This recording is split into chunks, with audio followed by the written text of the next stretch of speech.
গভীর জঙ্গল। কি নেই সেই জঙ্গলে! বাঘ, সিংহ, হাতি, ভাল্লুক থেকে শুরু করে শিয়াল, হায়না, সজারু, কত কি। সবাই নিজের মতন থাকে। জঙ্গলের রাজ্যে ঝঞ্ঝাট ঝামেলা নেই। সেই বনে এক শিয়াল বাস করত। খুব বুদ্ধিও ছিল তার। যে অবস্থাতেই পড়ুক না কেন, বুদ্ধির জোরে সে বেঁচে যাবেই। সবাই এজন্য খাতিরও করত শিয়ালকে।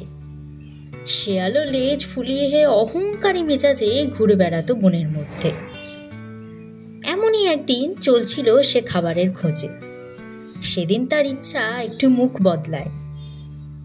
অনেক খুঁজেও পছন্দ মতো শিকার আর মেলে না। এদিকে ঘুরতে ঘুরতে ঘন বনে ঢুকে পড়েছিল শিয়ালটি। হঠাৎ একটা ঘন ঝোপের মধ্যে গেল তার লেজ আটকে। শিয়ালও পড়ল দারুণ বিপদে। যতই টানাটানি করে, লেজ আর ছাড়াতে পারে না। নিরুপায় শিয়াল শেষে বসে পড়ল ঝোপের পাশে। এদিকে বাড়ছে রাত। সঙ্গে সঙ্গে ঘিরে ধরল ঝাঁকে ঝাঁকে মশা। তারা পেট ভরে শিয়ালের রক্ত চুষে খেতেও লাগলো। মশার কামড়ে অস্থির শিয়াল হাজার চেষ্টা করেও তাড়াতে পারে না মশাদের। শেষে হতাশ হয়ে থামতে হলো তাকে। সেই পথে যাচ্ছিল এক সজারু। শিয়ালকে সে চেনে। শিয়ালের দুরবস্থা দেখে তার ভারী কষ্টও হলো। এগিয়ে এসে বলল, ওয়ে শিয়াল ভায়া, তুমি তো দেখি ঝামেলায় পড়েছ। তা একটু পড়েছি, জবাব শিয়ালের।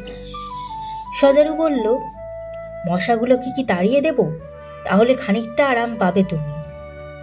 শিয়াল বলল, সজারু ভাই, তোমাকে অনেক ধন্যবাদ, কিন্তু মশাগুলোকে একদম তাড়িও না তুমি। সজারু আশ্চর্য হয়ে ভাবল, বলে কি শিয়াল, মশার কামড়ে মরার জোগাড়, তবু তাদের তাড়াতে চায় না। শেষে জিজ্ঞেসই করে ফেলল, কেন ভাই? বুদ্ধিমান শিয়াল বলল, এই যে মশাগুলো দেখছো, রক্ত খেয়ে এগুলো ফুলে ঢোল, আর খাওয়ার সাধ্যও নেই ওদের। কিন্তু এদের যদি তুমি তাড়িয়ে দাও, আবার একটা নতুন দল আসবে, নতুন করে তারা চুষবে আমার রক্ত। তাহলে যেটুকু রক্ত আছে আমার তাও যাবে।